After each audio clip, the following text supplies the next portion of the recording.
আসসালামু আলাইকুম। আজ 24শে ফেব্রুয়ারি।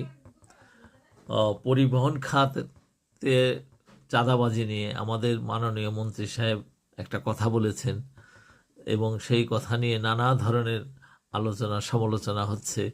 তবে আমার কাছে পরিবহনের চাঁদাবাজি বন্ধ করাটা, আহ, মন্ত্রী সাহেব যে বলেছেন, এটা অসহায়ত্ব প্রকাশ করেছেন না আসলে তার আহ, বাস্তবতা বা গভীরতা উনি চিন্তা করে বাস্তব পরিস্থিতিটাই বোঝাতে চেয়েছেন, কিন্তু সেটাকে নানাভাবে বিকৃত করে উপস্থাপন করেছে বিশেষ করে বট বাহিনীগুলো এই কাজে খুবই সিদ্ধহস্ত।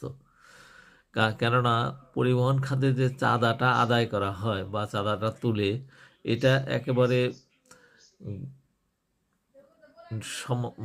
পরিবহনের যে জেলা পর্যায়ে, থানা পর্যায়েও দেখেছি আমি এই পরিবহনের শ্রমিকরা তাদের এই চাঁদাগুলো আদায় করে।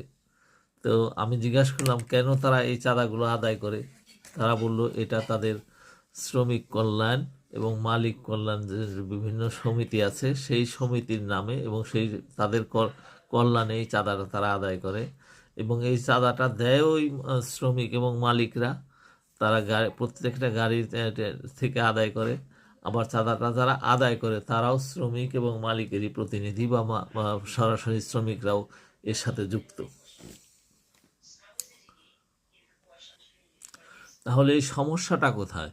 সমস্যাটা হলো এই যে চাঁদাটা তোলা হয়, এই চাঁদাটা তারা মালিক কল্যাণ বা শ্রমিকের কল্যাণে কিছুটা ব্যয় করে, বাকি অংশ এই প্রভাবশালী যে মালিক সমিতি বা শ্রমিক সমিতিগুলো আছে তারা এই প্রভাবশালী লোকদের মধ্যে হয়তো ভাগ বাটোয়ারা করে এবং এটা নিয়ে তাদের মধ্যে একটা প্রতিযোগিতাও হয় এবং সেখানে কোন দল কোন গ্রুপ যখন প্রতিপত্তি বা ক্ষমতার কাছাকাছি থাকে তারাই এটাকে এই সুযোগ সুবিধাগুলো ভোগ করে। সেই সাথে প্রশাসনের লোকেরাও হয়তো এর থেকে, প্রশাসন এবং স্থানীয় প্রভাবশালী লোকেরা, রাজনৈতিক নেতাকর্মীরা, তাদেরও কিছু ভাগ বাটোয়ারার ছিটে ফোঁটা পেয়ে থাকেন তারাও। ফলে এটাকে বন্ধ করার জন্য, এটা শুধুমাত্র যে উপরের লেভেলের কিছু প্রশাসনের লোকজন বা রাজনীতিবিদরাই এর সাথে ইনভলভ তা নয়, কারণ এর সাথে জড়িত আছে মালিক এবং শ্রমিকরা এর থেকেও লাভবান হয়।